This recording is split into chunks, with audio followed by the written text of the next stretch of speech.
Hello friends, आपका स्वागत है आपके अपने YouTube channel the science top में। आज की क्लास में हम जीके के कुछ इंपॉर्टेंट क्वेश्चंस आपके सामने डिस्कस करेंगे। चलिए आज की क्लास शुरू करते हैं। स्क्रीन पे हमारे सामने जो पहला क्वेश्चन है उसमें लिखा है मुद्रा राक्षस के लेखक निम्न में से कौन है। ऑप्शन है हमारे पास अश्वघोष, विशाख दत्त, कालिदास और भास। तो मुद्रा राक्षस जो है वह एक संस्कृत का ऐतिहासिक नाटक है। ठीक है, मुद्रा राक्षस संस्कृत का एक ऐतिहासिक नाटक है जिसके रचयिता कौन थे, विशाख दत्त। यानी राइट आंसर हमारा होगा विशाख दत्त। इसमें चाणक्य की राजनीतिक सफलताओं का अपूर्ण विश्लेषण मिलता है तथा इस नाटक को यानी मुद्रा राक्षस जो नाटक है इसको हिंदी में रूपांतरित करने का श्रेय जाता है भारतेंदु हरिश्चंद्र जी को। भारतेंदु हरिश्चंद्र जी को। चलिए अगला क्वेश्चन देखते हैं। इनकलाब का नारा किसने दिया। इनकलाब का नारा किसने दिया। सुभाष चंद्र बोस, चंद्रशेखर आज़ाद, भगत सिंह, मोहम्मद इकबाल। सुभाष चंद्र बोस का नारा जो कि बहुत ज़्यादा प्रसिद्ध था वो है तुम मुझे खून दो मैं तुम्हें आज़ादी दूंगा। तो ये भी सही नहीं है। चंद्रशेखर आज़ाद ने कहा था मैं आज़ाद हूँ, आज़ाद रहूँगा और आज़ाद ही मरूँगा। तो ये भी सही नहीं है। और जो भगत सिंह थे उन्होंने भगत सिंह को शहीद आजम कहा जाता था और उन्होंने देश की लड़ाई के समय ये जो इनकलाब का नारा था उसका उपयोग किया था। ठीक है, तो ये भी सही नहीं है। इनकलाब का नारा किसने दिया। तो मोहम्मद इकबाल ने इनकलाब का नारा दिया था जिसका उपयोग स्वतंत्रता के समय भगत सिंह ने किया था। तो उस वक्त ये नारा प्रसिद्ध हुआ, लेकिन इनकलाब का नारा देने का जो श्रेय है वो मोहम्मद इकबाल को ही जाता है। चलिए अगला क्वेश्चन देखते हैं। भारतीय संविधान के अंतर्गत संघ और राज्यों के बीच शक्तियों का विभाजन किसकी प्रेरणा पर आधारित है। यानी इंडियन कॉन्स्टिट्यूशन के अंतर्गत यूनियन और स्टेट के बीच जो शक्तियों का विभाजन हुआ वो किसकी प्रेरणा पर आधारित है। अमेरिका, कनाडा, स्विट्जरलैंड, पूर्व सोवियत संघ। हमारा राइट आंसर होगा क्या, कनाडा।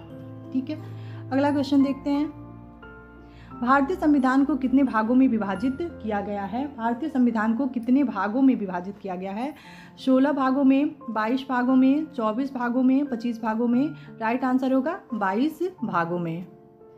अगला क्वेश्चन देखते हैं। किसी राज्य में राष्ट्रपति शासन की प्रारंभिक अवधि कितनी होती है। कोई राज्य जो है उसमें राष्ट्रपति शासन की जो प्रारंभिक अवधि होती है वो कितनी होती है।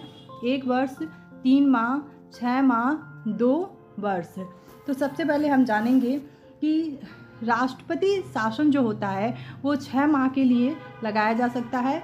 संसद की मंजूरी के साथ 3 वर्षों तक ये बढ़ाया भी जा सकता है। संसद की अगर मंजूरी हो तो ये धीरे धीरे करके इसे 3 वर्षों तक बढ़ाया जा सकता है। अब बात करेंगे आर्टिकल 356 की। तो आर्टिकल 356 में ये कहा गया है कि जब किसी दल के पास बहुमत न हो और गठबंधन सरकार भी नहीं चल पा रही हो तो ऐसे समय में राष्ट्रपति शासन लगाया जा सकता है। या जब किसी राज्य की विधानसभा चुनाव में देरी हो या समय पर चुनाव नहीं कराया जा सके, किसी राज्य द्वारा संविधान के नियम और कानूनों का उल्लंघन किया जा रहा हो तो वैसे समय में राष्ट्रपति शासन लगाया जा सकता है। राष्ट्रपति शासन की जो प्रारंभिक अवधि होती है वो 6 माह होती है, लेकिन धीरे धीरे करके इसे 3 वर्षों तक बढ़ाया जा सकता है। चलिए अगला क्वेश्चन देखते हैं। भारत की कुल भूमि का कितना प्रतिशत कृषि कार्यों में संलग्न है। यानी भारत की जो कुल भूमि है उसका कितना प्रतिशत जो है वो कृषि कार्यों में संलग्न है। ऑप्शन हमारे पास 52.7%, 56.3%, 65.3%, 70.7%। राइट आंसर होगा हमारा 52.7%। अगला क्वेश्चन हमारे पास। भारत का वित्तीय वर्ष प्रारंभ होता है। भारत का जो वित्तीय वर्ष है यानी फिस्कल ईयर है वो प्रारंभ होता है कब। 1 जनवरी से, 1 मार्च से, 1 अप्रैल से, 1 दिसंबर से। राइट आंसर होगा 1 अप्रैल से। अगला क्वेश्चन हम देखेंगे।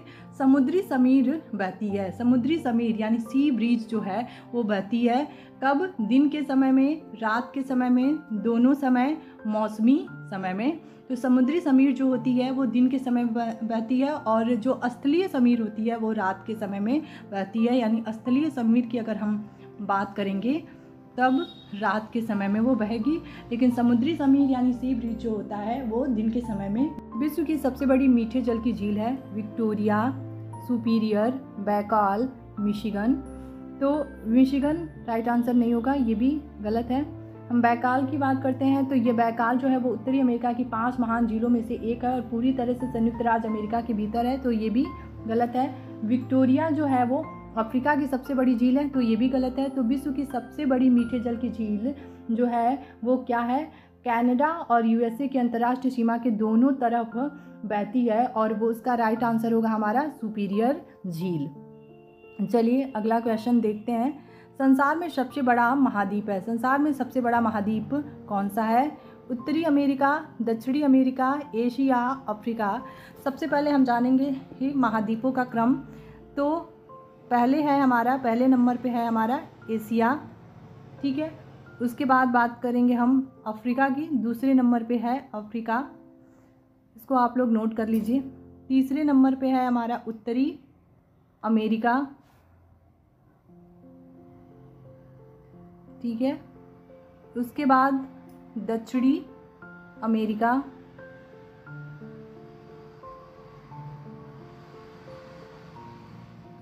उसके बाद है हमारा अंटार्कटिका,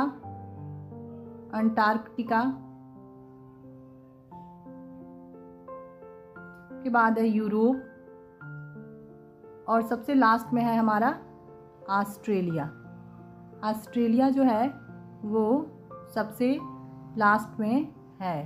यानी संसार में सबसे बड़ा महाद्वीप है वो एशिया है और जब सबसे छोटा महाद्वीप पूछा जाए तो ऑस्ट्रेलिया का राइट आंसर होगा। चलिए अगला क्वेश्चन देखते हैं।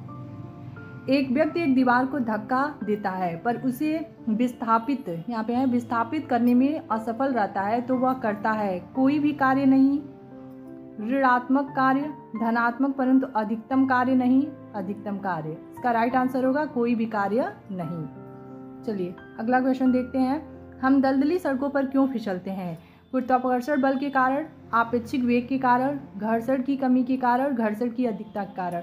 तो हम दलदली सड़कों पर फिसल जाते हैं घर्षण की कमी के कारण, यानी लैक ऑफ फ्रिक्शन की वजह से हम दलदली सड़कों पर फिसल जाते हैं। अगला क्वेश्चन हम देखेंगे।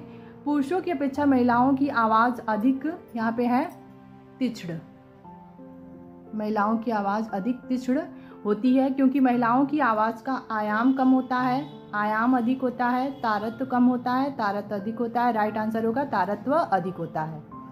अगला क्वेश्चन हम देखेंगे। हीरा चमकदार दिखाई देता है किसकी वजह से? परावर्तन के कारण, अपवर्तन के कारण, सामूहिक आंतरिक परावर्तन के कारण, प्रकीर्णन के कारण। राइट आंसर होगा सामूहिक आंतरिक परावर्तन के कारण।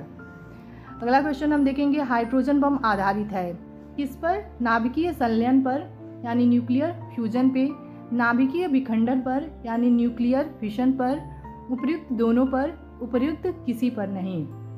सबसे पहले हम जानेंगे कि नाभिकीय संलयन क्या होता है। तो नाभिकीय संलयन में छोटे छोटे नाभिक मिलकर एक बड़ा नाभिक बनाते हैं, यानी छोटे छोटे जो नाभिक होते हैं वो मिलकर क्या बनाते हैं? एक बड़ा सा नाभिक बनाते हैं। और नाभिकीय विखंडन में बड़ा जो नाभिक होता है वो टूटकर छोटे छोटे नाभिकों का निर्माण करता है। इसीलिए हाइड्रोजन बम जो है वो नाभिकीय विखंडन पर आधारित है। इसका राइट आंसर होगा नाभिकीय विखंडन। अगला, पृथ्वी की आयु का निर्धारण निम्न में से किस विधि द्वारा किया जाता है? कार्बन डेटिंग विधि, जैव तकनीकी विधि, जैव घड़ी विधि, यूरेनियम विधि। कार्बन डेटिंग जो विधि होती है उससे के द्वारा हम कार्बनिक पदार्थों की आयु का पता लगाते हैं, तो ये गलत हो गया।